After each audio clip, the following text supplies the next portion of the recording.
ఈ రోజు మన రాష్ట్రంలో ప్రభుత్వ శాఖలో ఉన్న ప్రభుత్వ ఉద్యోగస్తులు 6 లక్షల పైనే. మరి అంతమంది ఉన్న ఈ ప్రభుత్వ శాఖ ఉద్యోగస్తులు బాగా చూసుకోవాల్సిన బాధ్యత ప్రభుత్వానిది కాదా? రాజశేఖర రెడ్డి గారు ముఖ్యమంత్రిగా ఉన్నప్పుడు ప్రభుత్వ ఉద్యోగస్తులకు ఎంత గౌరవం ఇచ్చారు. చిన్న స్థాయి నుంచి ఏ కలెక్టర్ స్థాయి వరకు అయినా కూడా ఫ్రీడమ్ ఇవ్వడంతో పాటు వాళ్ళను మోటివేట్ చేస్తూ వాళ్ళను కలుపుకపోయి వాళ్ళతో పని చేయించుకుంటూ ఈయన ఒక మాదిరిగా నిలుస్తూ అన్ని విధాలుగా వాళ్ళకు అండగా ఉంటూ రాజశేఖర రెడ్డి గారు మరి అంత బాగా ప్రభుత్వ ఉద్యోగస్తులను చూసుకుంటే మరి ఆయన కొడుకు జగన్మోహన్ రెడ్డి గారు తీరు, ఈ ప్రభుత్వ తీరు ఎంత బాధాకరంగా ఉంది అంటే మంత్రులు కూడా ఈ రోజు ఉద్యోగస్తులను చిన్న చూపు చూస్తూ ఏదో వాళ్ళు దానం పడేస్తే వీళ్ళు తీసుకోవాలి అన్నట్టు మోకాలొంగి వీళ్ల ముందు బ్రతకాలి అన్నట్టుగా వ్యవహరిస్తున్నారు. ఈ రోజు ప్రభుత్వ ఉద్యోగస్తులు ఇంతమంది లక్షల మంది ఉండి కూడా అసంతృప్తిగా ఉన్నారు అన్నమాట వాస్తవం. వారి గొంతుని నొక్కేస్తూ వారి హక్కులని కాలరాస్తూ ఈ రోజు ప్రభుత్వం వ్యవహరిస్తున్న తీరు దారుణం. ఇన్ని సంవత్సరాలుగా జగన్మోహన్ రెడ్డి గారు అమలు చేస్తానని చెప్పి కూడా ఇన్ని సంవత్సరాలుగా వాళ్ళు మాకు సిపిఎస్ వద్దు,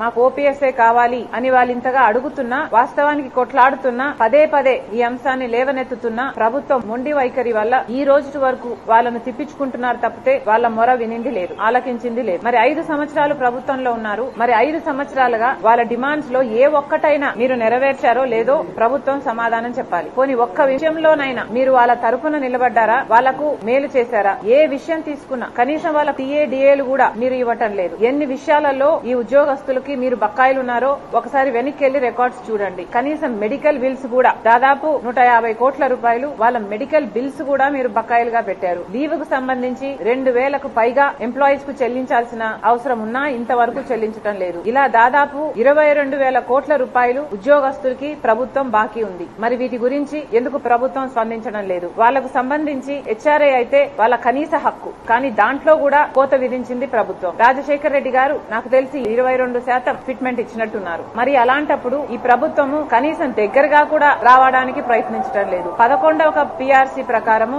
వీళ్లకు ఇయ్యాల్సిన ఐఆర్ లో కూడా కోతలు పెట్టారు. దాంట్లో 4% అనుకుంటా కోతలు పెట్టింది కాక 12వ పిఆర్సీ అమలు చేయాల్సిన ప్రభుత్వము 12ది కాదు కదా, దగ్గరికి కూడా రాలేదు. ఇంకా 11వ దాంట్లోనే ఇరుక్కొని అది కూడా పూర్తి అమలు చేయకుండా దాంట్లో కూడా కోతలు పెట్టారు. ఇలా 1 కాదు 2 కాదు, ప్రతి విషయంలోనూ ప్రభుత్వ ఉద్యోగస్తులను మోసం చేసింది జగన్మోహన్ రెడ్డి గారి ప్రభుత్వం. కాబట్టి కాంగ్రెస్ పార్టీ ఎన్నికల వేళ ఉద్యోగస్తులందరికీ భరోసా ఇస్తూ కాంగ్రెస్ పార్టీ మాత్రమే మీ పక్షాన ఉంటుంది, నిలబడుతుంది అని మరోసారి గుర్తు చేస్తూ రాజశేఖర రెడ్డి గారు ఎలాగైతే మీ పక్షాన నిలబడ్డారో కాంగ్రెస్ పార్టీ ఈ రోజు మీకు మాటిస్తున్నాం, కాంగ్రెస్ పార్టీ ఓపీఎస్ అమలు చేస్తుంది, మీ హక్కులను ప్రతి ఒక్కదాన్ని పరిరక్షిస్తుంది. అంతేకాదు కాంగ్రెస్ మేనిఫెస్టోలో చెప్పినట్టు ఏవైతే రిజర్వేషన్లు ఉన్నాయో 50% రిజర్వేషన్లు, ఎస్సీ ఎస్టీ ఓబీసీ రిజర్వేషన్లు ఉన్నాయో ఆ క్యాప్ ను కూడా రేస్ చేస్తాము అని కాంగ్రెస్ మేనిఫెస్టోలో ప్రకటించడం జరిగింది. ఈ 50% విమెన్ రిజర్వేషన్ కూడా అమలు చేస్తామని కాంగ్రెస్ మేనిఫెస్టోలో ప్రకటించడం జరిగింది. వీటన్నిటికీ మేము కట్టుబడి ఉన్నాం. అంతేకాదు ప్రభుత్వ